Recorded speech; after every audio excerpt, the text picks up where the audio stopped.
Hey guys, SmithCity here for SmithCity product reviews. Well, I just finished with the Domino's Aussie sausage sizzle pizza, and I've opened the other pizza I wanted a couple of slices of. Extra large, 50% more. I decided that I'd click on that function there for just $3 more. But I opened it up and I thought, you know what?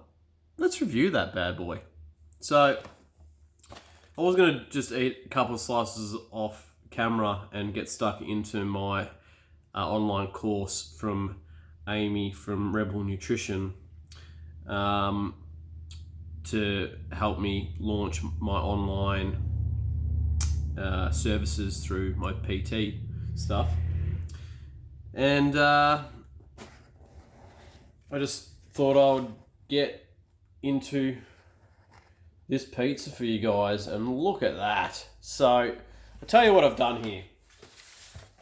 So I normally get a deep dish if I order pizza. Like, I love deep dish. This is a classic crust, and when you order that $3 50% more, it's only with just the standard crust. You can't do deep dish. So it'd be very interesting to see how we go with that. But I basically got a pepperoni pizza. I added red onion, pineapple, and prawns with some chili flakes over it. Now, I'm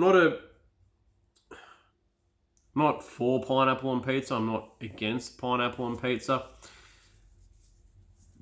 But since doing my beer reviews, I've started to work out what flavor profiles go with what, also with food.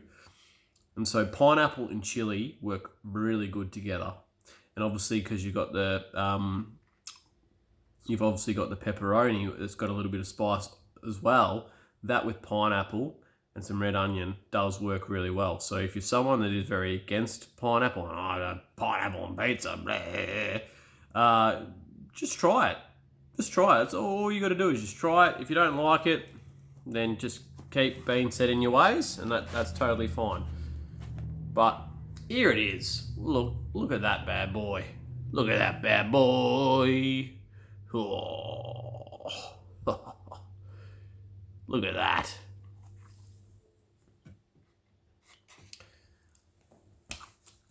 Look at that. I'll just try to focus back in on my pretty face.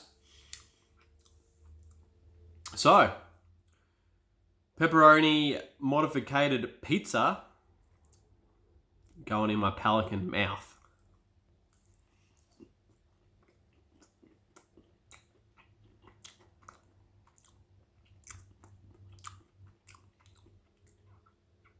Okay, so first and foremost, they haven't been heavy-handed on the chili, but I don't mind that.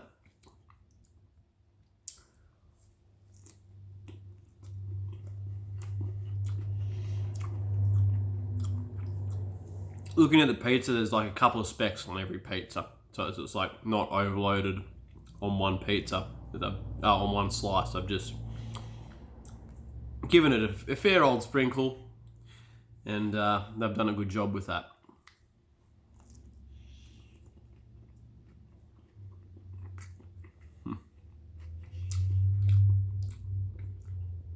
Do I think it loses any value being a non-deep dish? I don't think so.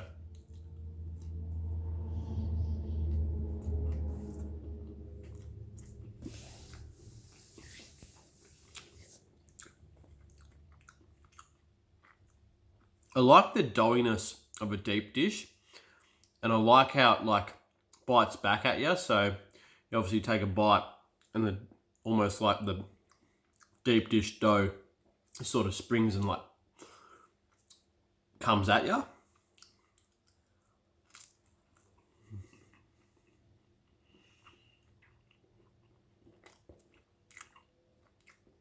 But this isn't bad. This is not bad at all. I'm going to try to get another nice piece for you, and I think I found one, but it's got no prawn on it. So I'm going to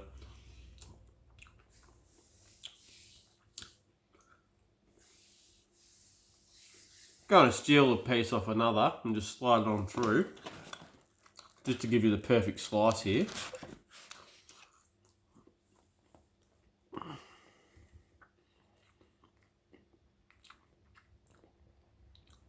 Look at that glistening right there. Now, obviously, I said what the calorie count was on the other pizza I did. These foods here, if you plan some enjoyment within a healthy, balanced diet, and you exercise 2 to 3 times a week, and you count your calories, and you aren't, I'm going to use this as an example, aren't drinking 6 wild turkeys at like 1,400 calories 5 times a week, you definitely can lose weight whilst having a balanced diet. I think there is such a pull towards people blaming companies like Domino's, Pizza Hut, McDonald's, Red Rooster, KFC, Hungry Jack's for blaming obesity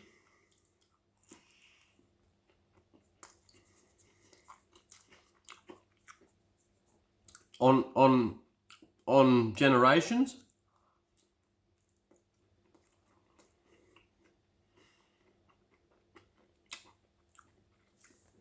Now I want to say this. I review beer. I'd hate for someone to watch my videos and get an addiction from watching my videos. First and foremost, I'd hate that.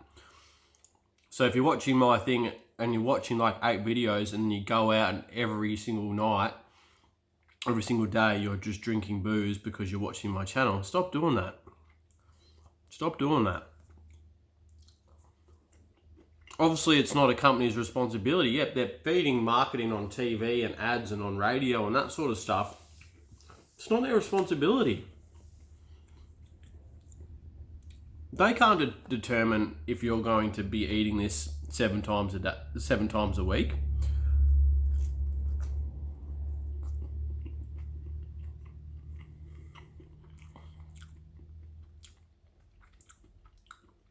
Now, from a fullness perspective and a volume perspective, this right here,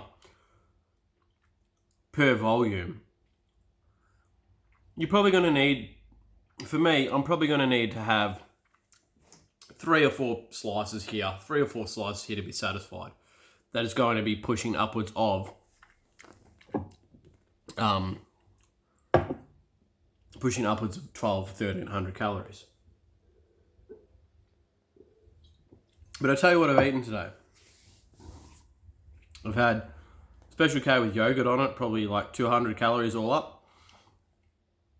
I've had satay chicken new foods at like 200 and, I don't know what it is, 38 calories, bugger all. And a protein bar, that's all I've had.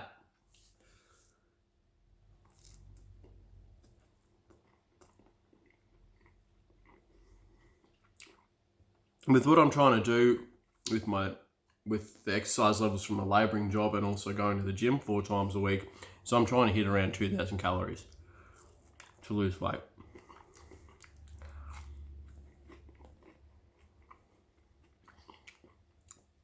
So we need to have a big discussion here.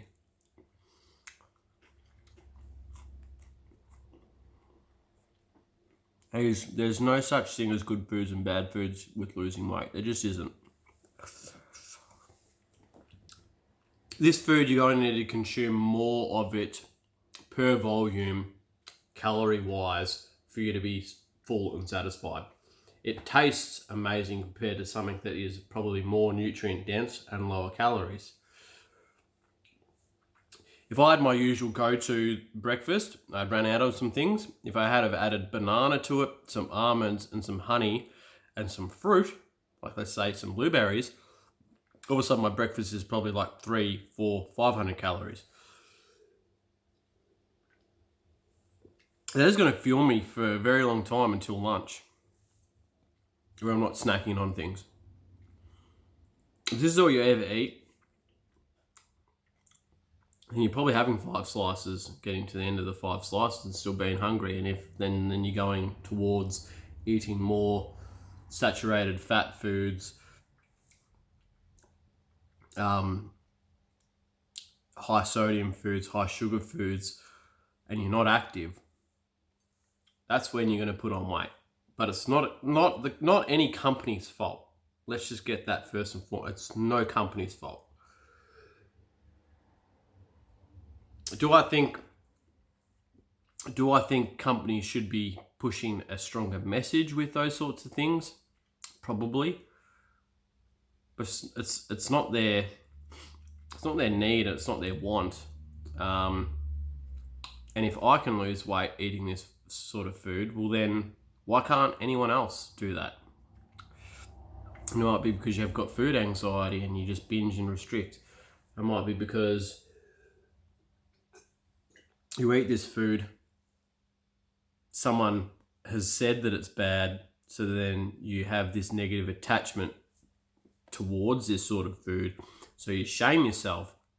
You think you've already ruined everything that you've been trying to achieve weight-wise, and then you'll go into the pantry, you eat that whole block of chocolate, you go into the fridge, you'll pour that 2-litre bottle of Coke or Pepsi or whatever your vice is into a glass, and you will just drink that whole 2 litres. But it isn't the pizza, or it isn't the individual part of the soda or the chocolate that's the issue. It's your perception around things that's the issue, and that's the thing that needs to change. And I know this has probably been a long-winded message, but I'd hate for someone to watch my video and they've already had pizza 2 nights a week and see my video on the 3rd night, and because I've seen my video, go out and get another pizza and they've had pizza 3 nights in a row. I'd hate that. I'd absolutely hate it.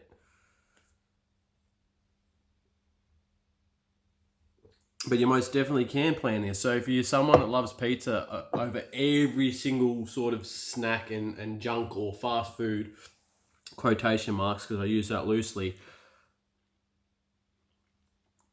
and someone else is posting stuff on social media like burgers and stuff, and they're only consuming it once a week, don't go into bat with them and eat what they're eating because you think you're missing out on stuff. You had pizza 2 nights ago. Maybe you need to have a look at some other things, as opposed to jumping into bed every time you see something on social media or whatever. I'm going to get into another slice here as it's gone a little bit cold, but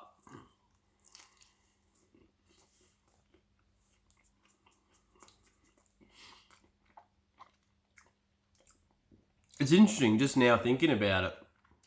If I bring pan like a Special K with yogurt here and pan it across the screen, it's probably not sexy, but then I let the light hit all of that, and people are probably more enticed to eat this. That needs to change as well. Like last week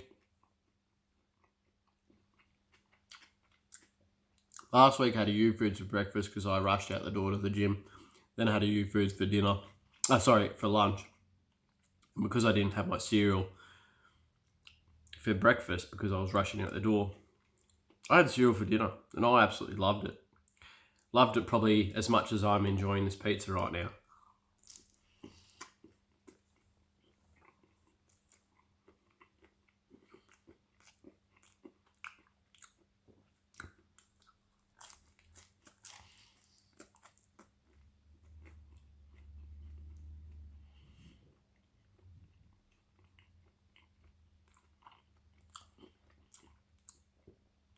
Anyway, guys, I'm going to give this SmithCity pizza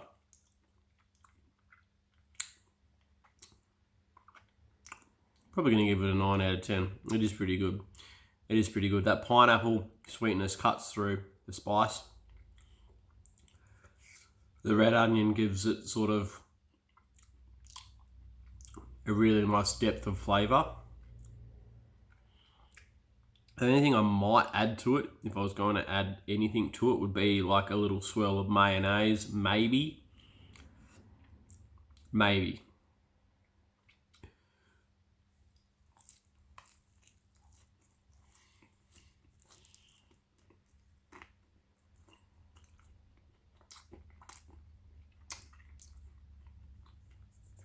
But I'm going to give this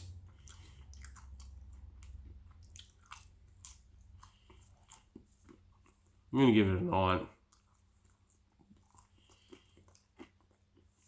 It's really good. It's really good. If you are someone that suffers from food anxiety, or you're having issues with your weight, check out SmithFit PT. That's me. And I can help you with that. I've trained many people in the gym. I've helped many people lose weight before. If this situation here of me eating pizza is causing you to be anxious or to be stressed or to be stressed out, excuse me, then please reach out, because you should be able to eat this food in moderation. You should be able to eat these sorts of foods planned with enjoyment and not feel bad after you've eaten it. Like, I trained last night, so I didn't have to train Sunday. So I'm going to just relax on Sunday, go to a friend's Thermomix party, probably have like a daiquiri that they can make in that machine, and then coach basketball of an evening, but and then get back into training 4 times a week next week, and get back on the shovel 3 days a week, and yeah, happy days. So I'm gonna let you guys go, but this is blown out for 17 minutes. Wow. Sometimes I talk too much. That's okay. When something is that important to me in terms of being able to share a message, I've got to talk about it. I have to. Like, it's just something I have to talk about. Yeah. Anyway, guys, I'm going to let you go. I'm going to get into some study. I've obviously been procrastinating long enough. And yeah, I'll see you on the next, guys. Cheers.